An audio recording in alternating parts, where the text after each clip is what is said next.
God bless mums. I was just praying as we were seated there for my wife, who is a mother. I've got my son with me, 14-year-old Tommy, and Zoe's at home, and pray for my mother-in-law as well.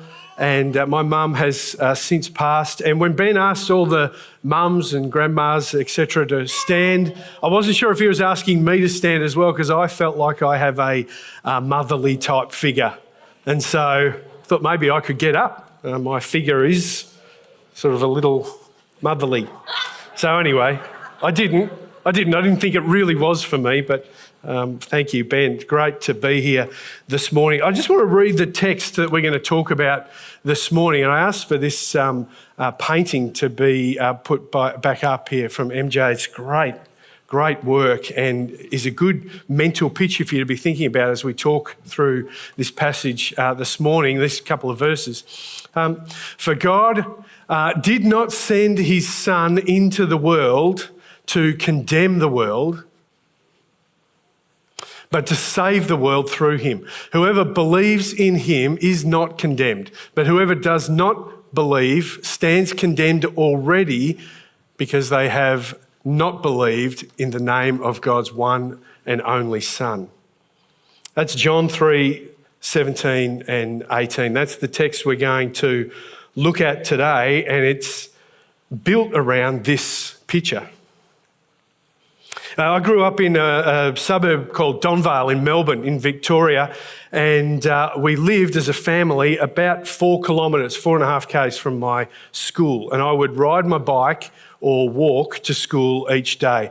As a late primary school kid through my teens in my schooling, and I could save myself about 800 metres, 900 metres if I took a shortcut. There was a shortcut that I could take through the original farmhouse or homestead that was part of the subdivision of our block. It was originally a fruit orchard, and the original house was still on site. It was on about 2 acres, maybe 1.5 acres. A picture of a house on the screen. That's not the actual house, but it looked a lot like that. And to me, as a 10, 11, 12, 13-year-old, it looked like it was abandoned. And so the kind of imagination of a young boy coming home on a rainy day after school and deciding whether I'm going to do the extra 850 metres on foot or on my bike, or cut through the yard of this abandoned house, down past the house. It was overgrown like that. There was an orchard in the backyard, acres, as I said, pine trees all the way down one side, and an old shed in the backyard that I'd never saw it opened. Had a carport off to the side. The windows were all dusted up. You couldn't see in there. And the imagination took you on many different sort of lefts and rights about what might inhabit this house, or who might inhabit the house, and whether it was safe to go down that shortcut, particularly after dark, or if it was wet. For me, for all intents and purposes, this house was finished. It was a knockdown. It was condemned. I wonder what it looks like for a person, a human being, because a house is a house. It's a building. It's matter. It's wood and steel. But what does it feel like for a person to feel like they are condemned? To feel like they are not fit for purpose anymore. The Oxford Dictionary gives us this definition. This is what we understand the concept of being condemned or condemnation to look like. Damned or doomed or lost. To be officially judged guilty. To be found unfit or sentenced. Now that's translatable for some of that text into an environment like a house, but it also applies to a human being. To feel like you are judged or condemned, found guilty, doomed or lost. So here's the text again from the NIV. Jesus speaking, verse 17. For God did not send his Son into the world to condemn the world, but to save the world through him. Jesus didn't do this to prove to you that you were guilty. That's not the purpose. The purpose was to liberate you or free you from the consequence, which was separation from God, which was articulated so clearly for us during communion today. Whoever believes in him is not condemned, but whoever does not believe stands condemned already because they have not believed in the name of God's one and only Son. Let me give you this same text from the Message version. God didn't go to all the trouble of sending his Son merely to point an accusing finger, telling the world, not the matter, not the construct, the people, that's what that's referencing, the human beings, you and I, didn't go to all that trouble to tell the world how bad it was. He came to help, to put it right again. Anyone who trusts in him is acquitted, e.g. the book of your disconnection, your shortcomings before God is taken upon Jesus. You're acquitted. There's nothing between you and God. Anyone who refuses to trust him has long since been under the sentence without knowing it. E.g., the first thing that went into your book was the barrier between you and God. It happened a long time ago. You were already sentenced without knowing it. Why? Because that person's failure to believe in the one-of-a-kind Son of God when introduced to him. As a chaplain in motorsport, I see lots of people who have a sense or live with a posture that says, I am condemned. I am that person. I'm not fit for service. I'm doomed. I'm lost. And they live that way in terms of their connection with God. Maybe the word condemned is not a word that we use all that often these days. It just doesn't really come up in our language all that much. Maybe a better way to see it is that I see people, you know people, who live under the weight of their mistakes. I interviewed a guy about 14 years ago in our church at Southport where it had a men's event, and he was our guest. And he's a former, or at the time was a mentor of mine. I used to work for him. His name is Rob, and he ran a youth organisation out of Melbourne that I worked for 6 years. It was him and his ministry that brought me to Jesus. I responded under his teaching and then grew up in my faith under his leadership. And I interviewed him, and we talked about a situation, so this is 14 years ago, we talked about a situation that happened close to 30 years prior to that. He was in ministry at the time, leading this organisation. It was much younger then, and had a young family, and he was at his parents-in-law's farm in a place called Coldstream in Victoria, which is on the outskirts of Melbourne. They had a Brussels sprout farm. So I'm not sure how they managed to, string a buck together, but there's people out there somewhere buying Brussels sprouts, but not my family. Anyway, they were making a good fist of it. And he was out there on the family farm on the weekend, just having a family day. And he was mowing the lawn of the grass around the homestead. Quite a large farm. So he was on whatever he was on, maybe an old Greensfield mower or something like that, and his 5-year-old son came out of the house and wanted to help Dad mow the lawns, because that's what you do when you're 5 years old, but it's not really a kind of a team sport, mowing the lawn, the ride-on.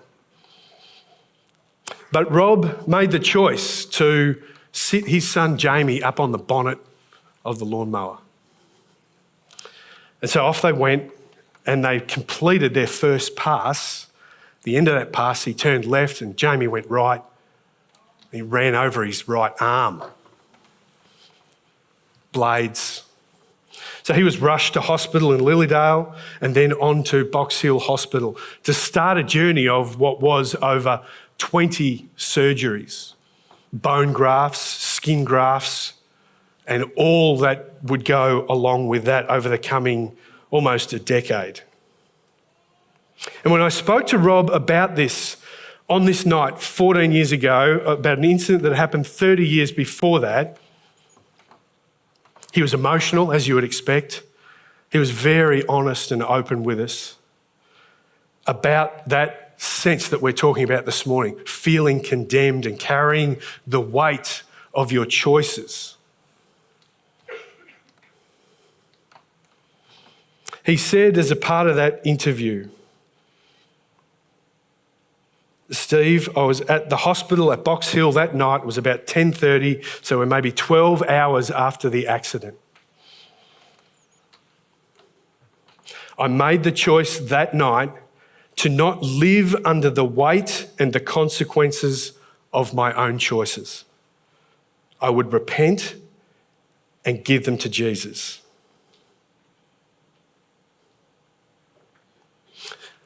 He had to sit in the hospital waiting room on that Saturday night at 10:30 and decide for himself whether he believed this verse that we're looking at today, this picture that's so beautifully portrayed in this painting, was real or not.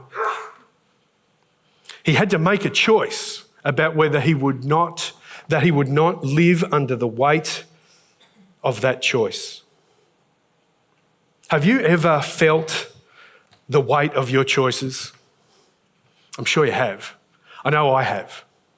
I've made some pretty good choices over the years, and I've made some pretty horrendous ones as well. And they have consequence. They have flow-on effect. They have outcomes that you can't reverse. They impact people around you. So the phrase that Jesus uses in this passage, I have not come to condemn the world. God didn't go all to that trouble to send Jesus to poke a finger at you, but to save you from that.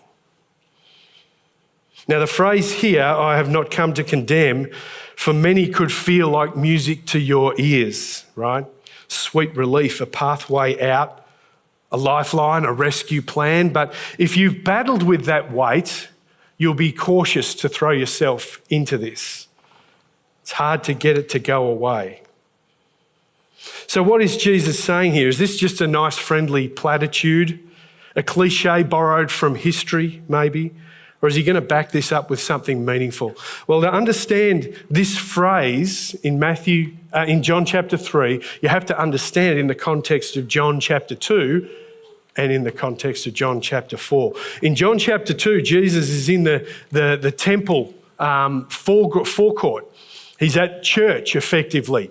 And what's happening in that environment is that the religious community have done away with their worship of God and replaced it with the trading of goods and turning a profit and maximising their opportunities with their people in their community.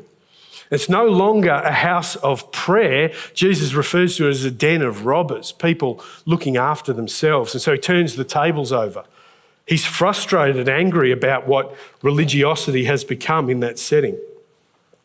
Then later on that day in John chapter 3, he meets with a guy who's a leader in that setting. His name is Nicodemus. I'm going to give you 1 minute, if I can, on who Nicodemus is and his story. He's a member of the Jewish ruling council, so he's the religious hoi polloi of the setting at the time. He's named as Nicodemus. He would be an identity that people knew and recognised in the setting. He's a male, obviously. And he approaches Jesus and identifies him as a rabbi and as a miracle worker. He sees that Jesus has come from God. In verse 10, he tells us that Nicodemus himself lacked the insight, though, to understand who Jesus really was.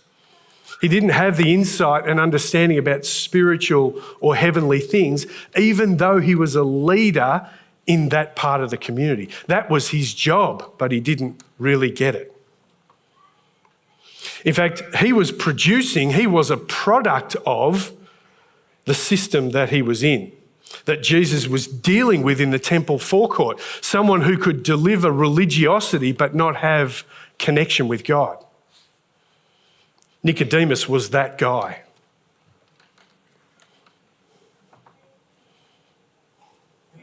In Jesus' response to Nicodemus, he delivers what is commonly known as the most recognised verse in all of Scripture. You might not go to church very often. You might be here today because Mum said, don't get me a gift. Don't make me stuff in bed because I know we don't have enough flour, eggs and milk. Just come to church with me. I don't need a present. I just want you to be at church with me. And you might not come at all in any other time of the year, but you would know this verse. For God so loved the world that he gave his one and only Son, that whoever believes in him shall not perish but have eternal life. John 3:16. That's the precursing verse to the two that we're looking at this morning. Jesus gives that response to Nicodemus as a part of his answer. And in the context of who Nicodemus is, Jesus then goes on to talk to him about, you have to be reborn, Nicodemus. You have to be born again. But because of the way he thinks on the flat plane, he's saying to Jesus, how can I re-enter my mother's womb? That's not possible. And Jesus has to explain to him that it's a spiritual rebirth, not a physical rebirth. That's Nicodemus. That was 1 minute on Nicodemus. That was pretty good. I'm glad I managed that. The point that Jesus is making here to Nicodemus is upon salvation, which is what MJ talked us through during communion, the inner person is not condemned. Salvation, redemption is available. It's good news, right? The second story that ties into the central theme of these verses is the story of the woman at the well. Jesus moves on in chapter 4 from Jerusalem. He's heading back to Galilee. Verse 3 tells us that in John's Gospel there. Jesus left Judea and went once more back to Galilee. There's a map will come up on the screen shortly to show you the journey. There is a direct pathway from, it's a bit hard to tell here, right down the bottom in the middle, at the bottom of the red line is Jerusalem, and up the top is the Sea of Galilee. There's a direct route that you would travel to get if you wanted to go the most direct way, right? But it's not the way that a Jewish person would go, because you have to go through the land of Samaria. Verse 4 tells us that Jesus had to go through Samaria. The reason you would not go that way if you're a Jewish leader is because Samaritans and Jewish people don't mix. It dates all the way back to the Babylonian invasion in 722 BC, and there are some sacred sites in Samaria, but they are a polluted people in the eyes of Israel, and so they don't mix, and the conflict has built over time.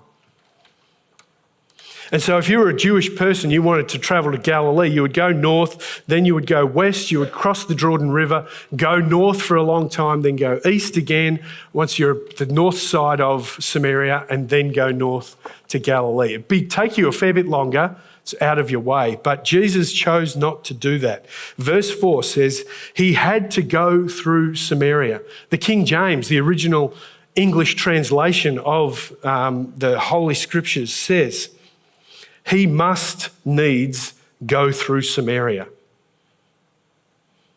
Double imperative there to say, this is not just an option, it's not an idea, it's not a shortcut, it's not because of the weather, it's because there's something important going on. Jesus had a reason and a purpose to go through Samaria. It's dangerous though, the people are hostile, it's not the regular route, but he needs to go through Samaria. The inference is that there was a divine appointment. God had something for him to do. There's a divine appointment, a God appointment that he is going to engage with. And as we read the passage, we find that it is the woman at the well. So verses 7 to 10 tell the story, and through that part of John chapter 4, and then this conversation that ensues on the back of that. Jesus turns up at the well in the middle of the day. They're tired from the journey, the text says, so he sends the disciples into downtown to get some pies and slush puppies at 7-Eleven, to get the traveller ones so they can keep moving. That's the intent, get something to eat and drink, and I'll wait here by the well. And the woman comes to the well in the middle of the day. That's not the normal time she would come. Actually, gathering water for the community is an early morning and a late afternoon opportunity. That's kind of the water cooler sort of smoko station time that you would go to the well if you're one of the ladies. But this woman was there in the middle of the day, which means she doesn't want to connect with the other ladies in the morning or the afternoon. So it turns out that they're both there at the well when it would not be the normal case. A conversation ensues where they talk about Jerusalem, they talk about God and worship, and Jesus has insight into this lady's life and about the weights that she carries, the burdens of her choices. And he identifies within himself that there's a pathway forward for her. It takes her a little while to catch on, but she does. Then she hightails it back into town and says to everyone, I met the guy who knows everything about me, and he's liberated me. So Jesus tells these two stories off the back of chapter 3, verses 17, and it's a good time for a drink, and 18, to let us know that this is not just a platitude. This is a real life, eternity-changing situation that he is speaking into that applies to all people. I want to put up on the screen for you a comparison between these two stories that Jesus tells off the back of this principle. In John 3, we have a man who approaches Jesus. Can you read that from where you're sitting? Excellent. There's a man who approaches Jesus, that's Nicodemus. In contrast, there's a woman who approaches Jesus at the well. The man is Jewish and a part of the religious, historic kind of lineage, whereas the woman is a Samaritan. It's nighttime when the man approaches Jesus, in the dark, the middle of the day when it's the woman. The man is named and identified because of his role within the community, but the woman is never identified or named for us. He's a religious leader and a teacher in the system of Jerusalem. She's a social outcast. He's a person of influence and respect. She's a person of no influence and respect. This contrast is intentional. It's not an accident. No matter who you are, no matter what your story, no matter what your history, no matter what weights you carry, Jesus is contrasting two ends of the picture here. What he's telling is relevant to you, to now.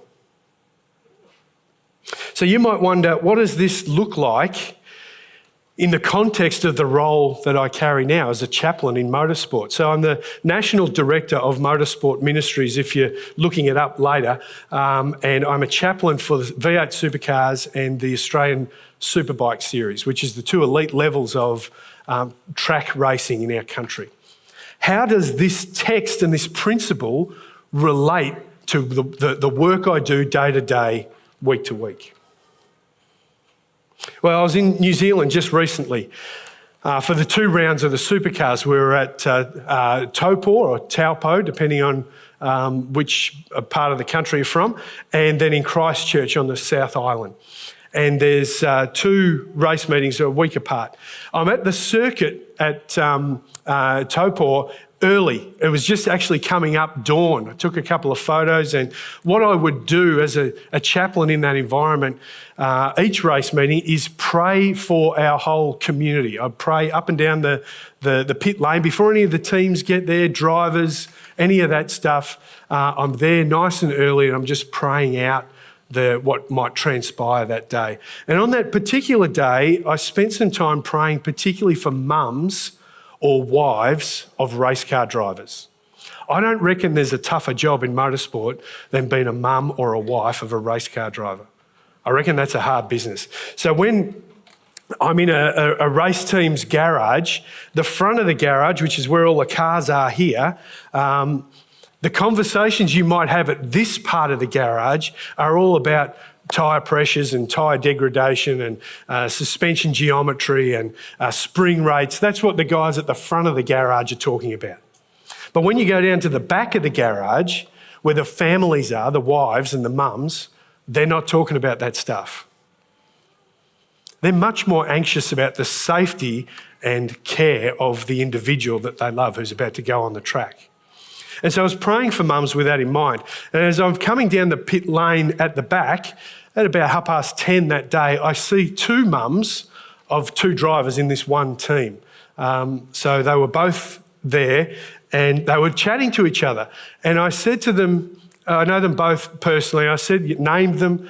I said, this might not mean much to you, but I just wanted to let you know I was here early today and I was praying for you specifically because I don't reckon there's a tougher job. Everything I just explained to you then. And they both started to tear up. Tears coming out of their eyes. Thank you, Steve, they say. One gives me a hug. People just don't understand what it's like. But for me to step into their shoes as best I could as a chaplain and just acknowledge the challenge of what it means to be a mum or a wife in motorsport was very meaningful to them. I did the same with another team just down the pit road and the same response, tears and a hug. I was with a guy in Townsville a couple of years ago. He's a race car driver and he had finished his racing. He hadn't done all that well, if I'm honest with you, that weekend. He was down in the middle teens. It was a tough weekend. And at the end of the day, I was sitting on the pit wall and watching him pack up his garage with his team. Race car drivers never do that. So I took note of that. And I'm on my way back to the airport that afternoon. I'm filling up my rental car and in pulls this guy who's a race car driver in his rental car. So I've just finished. I go in and pay for it. As I come out, he's filling his car up before he's heading back to the airport too. So I went and spoke to him, said, hey, how you going? Tough weekend. We had a bit of small talk. And he said, thank you, etc. And I said, hey, I noticed you were packing up your garage with the team. I never see any other drivers do that. That's great. And he kind of batted it away,